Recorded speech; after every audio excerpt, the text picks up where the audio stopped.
I'm Rosalie, a 46-year-old working mom. I've been married to my husband Peter for 23 years, and our son Thomas is all grown up now.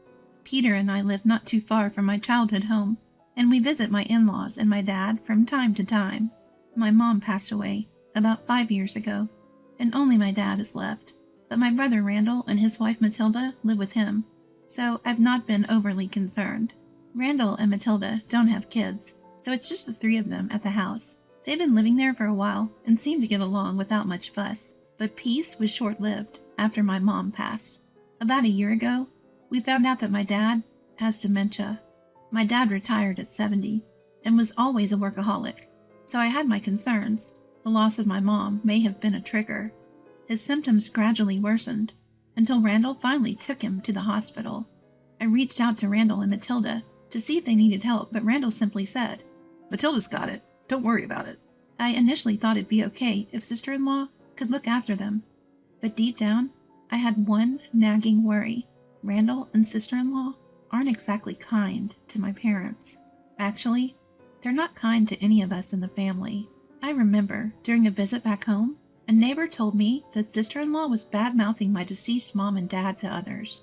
The neighbors who've known my parents for years didn't buy it, but people in sister-in-law's age group seem to believe her, and she talks about me too, saying things like, "She leaves all the caregiving to me, but only wants to offer her 2 cents. Neighbors who were concerned told me about this, even though I don't live with them and only visit occasionally. When we discovered that Dad had dementia, I tried to check in and spend time with him. At first, sister-in-law accepted my involvement without comment, but then she started to say, "Why are you coming back so often? Keep out of it. You're married now. It's annoying." I struggled with keeping the right distance from sister-in-law and eventually decided to limit my visits home. I figured if something happened, they'd let me know. So I've been only making a weekly phone call to check in on Dad. I realized this was a mistake very recently. One day, like always, I called Dad to ask about his well-being. Though he sounded fine, his tone was undeniably down. "Dad, you sound a bit down. What's wrong?" After a brief silence, Dad let out a heavy sigh. "Well, it looks like it's going to be another snowy winter."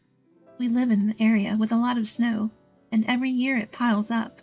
This can be hard for elderly people living alone, who can't clear the snow and may get stuck at home. Of course, some of the younger folks helped with the snow removal, but that's not always enough.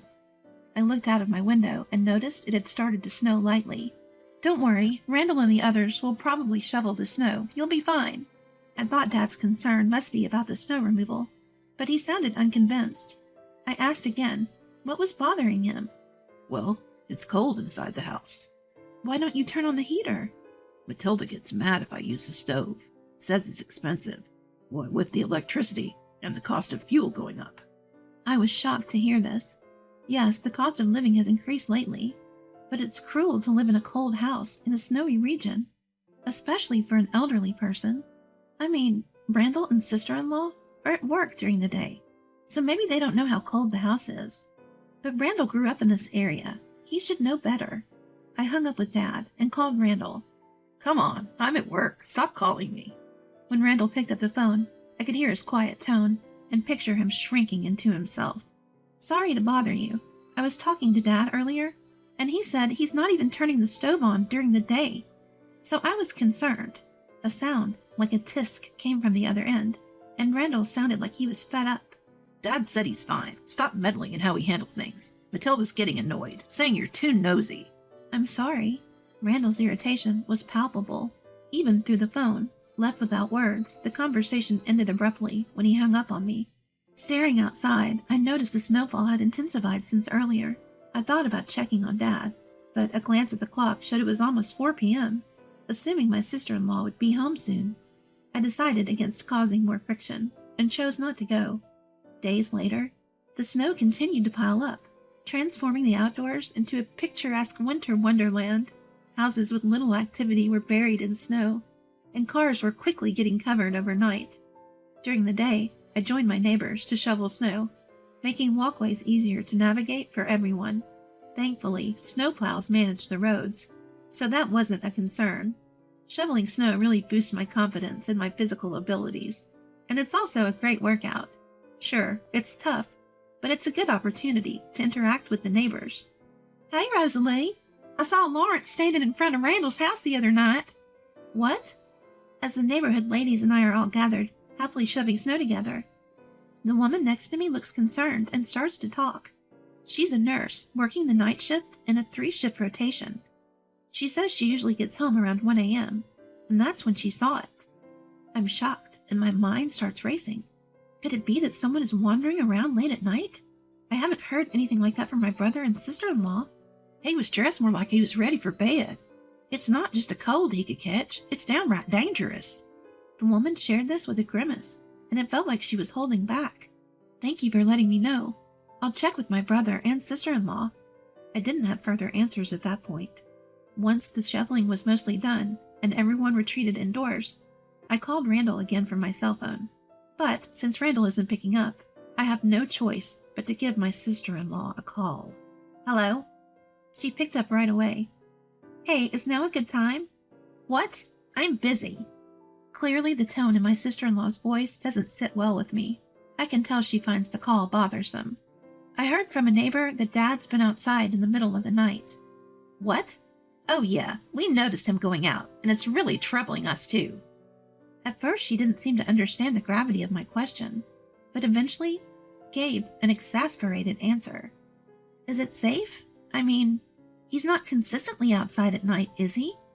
Though I never suspected they'd neglect him, my worry for Dad had me pushing for details. My sister-in-law yelled something through the phone and promptly hung up. I couldn't make out what she'd said, but figured everything was probably okay, so I decided not to call or check up any further. But this issue made me worry about my brother and sister-in-law's well-being.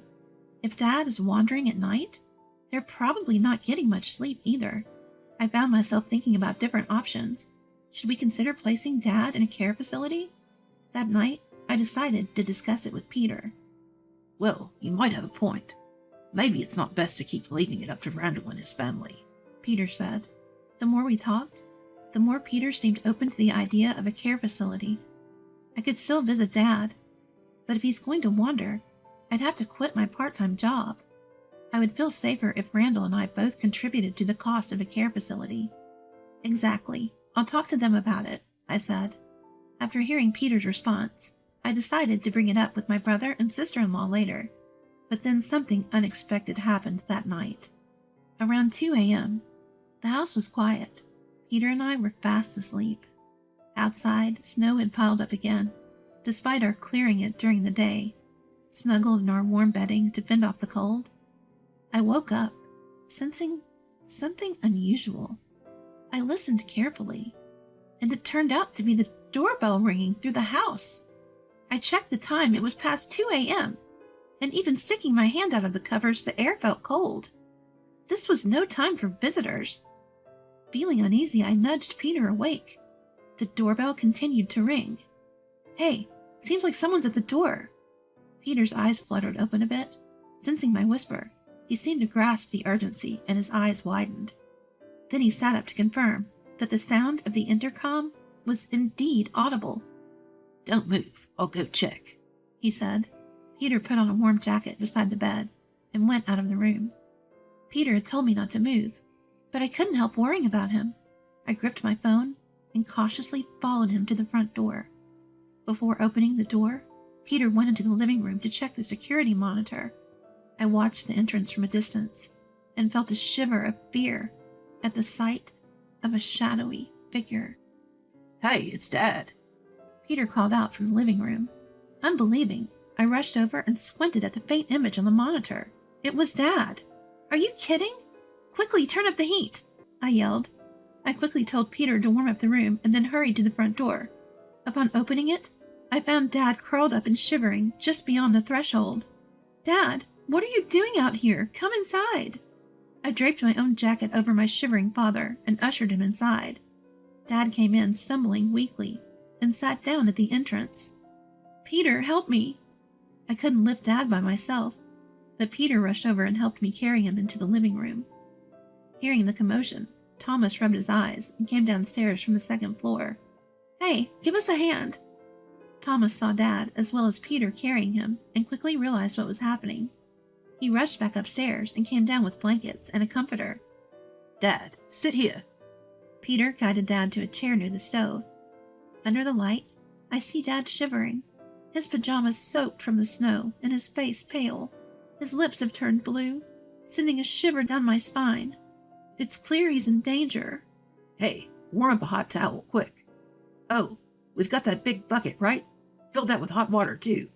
Dad's feet are bare, and not just his toes, but his entire feet are turning blue. Stunned by what I see happening to Dad, Peter efficiently starts giving directions. Thomas follows suit, taking action. Dad, what happened? I ask Dad, who sounds shaky, but seems like he can't talk properly because his lips are trembling from the cold. Without wasting a second, I grab my cell phone and call Randall right away. I immediately call Randall on my phone, but it's not him who answers. It's sister-in-law. What do you think you're doing, calling this late? Sister-in-law seems like she was already asleep and asks in a raspy voice. It's about Dad. If you mean father-in-law, he's asleep. Don't call in the middle of the night. I try to tell her that Dad is at our house, but sister-in-law cuts me off, shouting. This irritates me. She had claimed he was wandering around, but hadn't even checked on him. Can you please check? I suspect something's off with sister-in-law, so I deliberately ask her to confirm. She sounds annoyed, but I hear her shuffling and then silence. Moments later, she yells, He's here. Just stop it already. More noise follows, then silence again. Suddenly, I hear Randall's voice faintly in the background. What's with all the yelling? It's Rosalie. She's such a nuisance calling at this hour. What's going on? She's asking about father-in-law. Ah, did you let Dad go outside again? Yes, I need him gone as soon as possible. Hearing this, I immediately put my phone on speaker and placed it on the table. Then I grabbed Thomas's phone and hit the record button. Peter and Thomas listened intently to the conversation coming from my phone. You're really crafty, you know, using Dad's insurance to pay off debt. If I don't, I can't repay it. He's just a nuisance anyway, so useless. Ha ha! Rosalie actually believes that Dad is wandering because of dementia. I'm shocked at what I'm hearing. Tears of sorrow streaming down my face. I can't believe Dad doesn't have dementia and wasn't wandering at all. I've been fooled by my brother and sister-in-law. That woman is such a fool, but now, even if something happens to father-in-law, no one will suspect her. After hearing all that, I hung up the phone. I stood there stunned, not knowing what to say. Peter snapped me out of it, telling me to get it together. I snapped back to reality and realized I had to protect Dad. So I immediately called the police on my cell phone. After the police heard my story, they went straight to my brother and sister-in-law's place, who were probably at my family home. They were arrested on the spot. I was summoned to the police station several times, and I provided the audio recordings I had on Thomas's cell phone. My brother and sister-in-law tried to make all sorts of excuses. They claimed that Dad had dementia and a wandering habit, but there was no medical diagnosis of dementia, and tests proved that Dad was fine and had no reason to wander. Thanks to the evidence, they were charged with trying to take Dad's life and were sentenced to prison. After consulting with Dad, we decided to sell our family home. We changed all our contact information and never saw my brother and sister-in-law again. We all moved. When I asked Dad why he hadn't talked to me about the terrible situation he was in, despite not having dementia, he just said he didn't want to be a burden and didn't elaborate further. Dad was always a kind person, never the type to raise his voice even when he was verbally abused by Randall. And since Mom passed away, he's been like a living ghost. I wondered if he too wanted to move on. But Dad never spoke about it, so the truth remained unknown. I'm sorry for being a burden, Dad told Peter and me while we were cleaning up at the new place. Dad, I'm glad I could protect you. That will never happen again. At those words, Peter also smiled and said, Exactly. Dad gave a faint smile in return.